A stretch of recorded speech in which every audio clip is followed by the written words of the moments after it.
Hi, I'm Stephanie Sanditz. I am the creator, producer, actor, and writer of The High Life.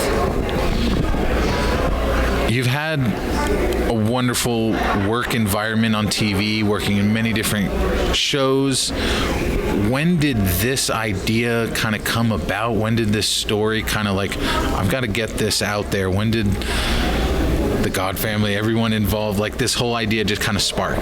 Probably when I was naked on top of the mountain holding my dead aunt's ashes. Is that not the answer you get all the time? To backtrack on that, yes, this pilot follows a loosely autobiographical story of my family, which was a mixed religious family in Missouri, and I was the black sheep daughter.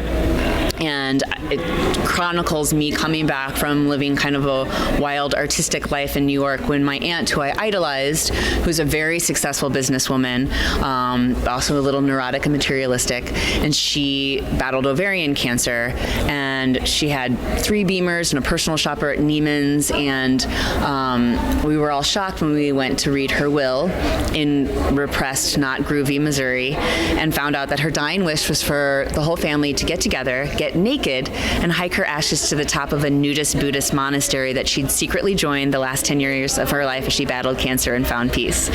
So we did that. All sides of my family took a Ziploc bag of ashes and hiked it up a mountain to fulfill a dead woman's spiritual request, and we all had kind of coming of spiritual awakenings of sorts at the time. And this show kind of chronicles religion and spirituality and like what we all are forced to look at when in the face of death, and then also just realizing that no one really is who they present themselves to be. You know, it was hilarious in the awkwardness, but also kind of sad that there's this other side of her for 10 years that we weren't a part of, and just all of the different factions of family that, you know, I think from the outsider, one thing in the show that I want is that you see all of these characters that are going through so much pain, and if they could just get out of their way and say what they're really wanting to the other person, that we all really just want to connect. And so, but through the character, Evie's completely hot mess personality, I want her to get into a lot of trouble and ask people like a lot of the probing questions that everyone else is afraid to ask. I love this cast. I was kind of blown away by some of the wonderful talent that are part of this with you. Can you talk a bit about finding some of these people? You have great connections with some of them, and some of them I feel like you've just met them, but like it's an amazing cast. I agree. This whole project was just kind of like, as soon as we just decided, you know, I originally was like going to pitch this and try to sell it to a network, and then it would probably be out of my hands. And when we had raised money for a feature film to do an Indiegogo, that it wasn't enough money to make the film, and we came up with the idea that like I could write this and we could do it. And as soon as I just decided to not wait for the gatekeeper, which is like the indie film spirit, as soon as I just like, let's just do it, so many people just like came on board to want to, you know, help out. And the cast included, we have this amazing casting director who also worked, you know, she's doing all of David Lynch's films, and she cast for J.J. Abrams, and she loved the story, so she helped us. And it wasn't an easy job, because essentially you're asking the main characters of the story to, for SAG ultra low budget, basically get naked and hike in the middle of the summer. But Amy French knew Amy Landecker, who played Aunt Linda, and she was just like an icon in a dream. And if you see the series, it's like such a weird scene that she comes in, and she was just like awesome. We just caught her at the right time. And then I wrote letters. Linda Pearl plays my mother, and she's just such an icon too, from 24 to Happy Days and Modern Family. And she was very touching. She just said that she wanted to work on a female-helmed project because she didn't get to when she was climbing the ropes. Ron Perkins plays the dad. I think there's like such cute sensitivity, and he too just came in. He knew Amy French's manager and also knew the casting director, and like we just got him at the right time too. Jesse Garcia, who's really awesome, who plays Face Tattoo, he worked on another project with me. He's now the star of Flamin' Hot with Ava Longoria and the Cheetos stories, so otherwise he would be here. And then Jonathan Lavallee is now, since then, my husband. He plays the bar owner in the film, so I knew him from before. So that was a little bit of nepotism, but he's actually a fantastic actor. As far as these actors have to commit a lot to this role, to their roles. I'm curious, what was it like knowing that this would be a shoestring budget and yet these people do give it their all? How amazed were you that this is successful, that this did happen?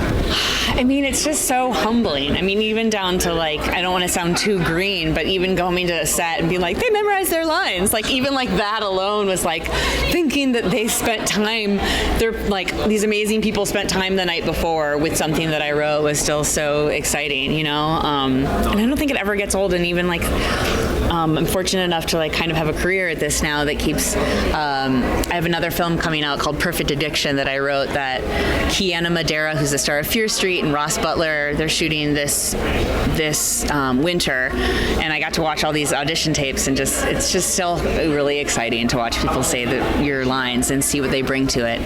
Being on set with that crew, the family scene when all of the people are on set is just like a humbling high. But also being on set when we're like hiking naked with all of the naturalists, which is what nudists like to be called, naturalists, not nudists, was like hilarious and weird, and you know, and I think I tried to make everyone really comfortable. I have a sense of humor. I try to memorize everyone's name and be gracious, and I think that just helps, you know. I've been on too many sets where it's just, you know, I think gratitude gets you far, and so it's just like, and just in terms of business in general, just trying not to burn bridges and trying to just be so grateful that anyone's willing to pay attention to you. Can you talk about the title and why that title? Sure. So The High Life, without giving away a couple spoiler alerts, but the Evie character is not at all who she presents herself to be. And you see that she's gone through some trauma as a kid that she's trying to wrestle with. And what you find out through the course of the series is that she thinks that she's been reviewing bars for a nightlife guide called The High Life. But really, she's a big old hot mess and suffering addiction issues of her own. And the pun is not only the name of the publication that she's been working for, the fact that she was getting high, but also the idea of like trying to find meaning and spirituality in a bigger purpose. So it's kind of combining the high life is like the facade of the glamour that we all put out there, this ideas of addiction and trying to seek something higher, and then spirituality and like how we can all really find meaning and connection. I love it. I love the title. Thanks. I love that it is so much a part of the story. Yeah. What does it mean to be at this festival, Bentonville in particular, knowing that it highlights female creators and women both on screen and behind the scenes? How important is it to be at this festival? So important I could cry right now.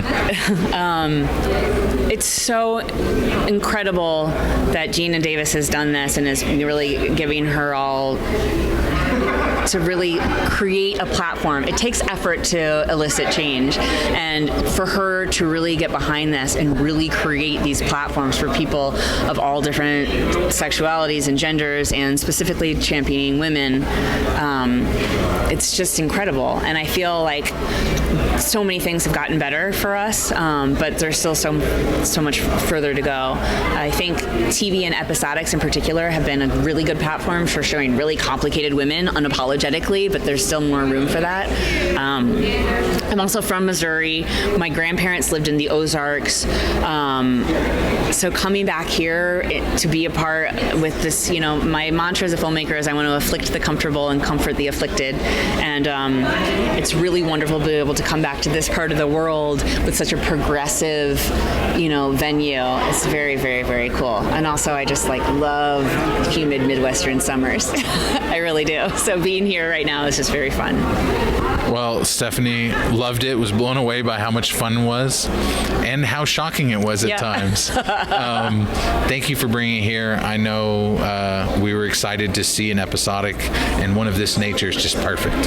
Thank you so much. I hope to give you more episodes in the future. I'm really happy to be here. Cross our fingers, but I'm thinking good things. Okay, good. Thank you.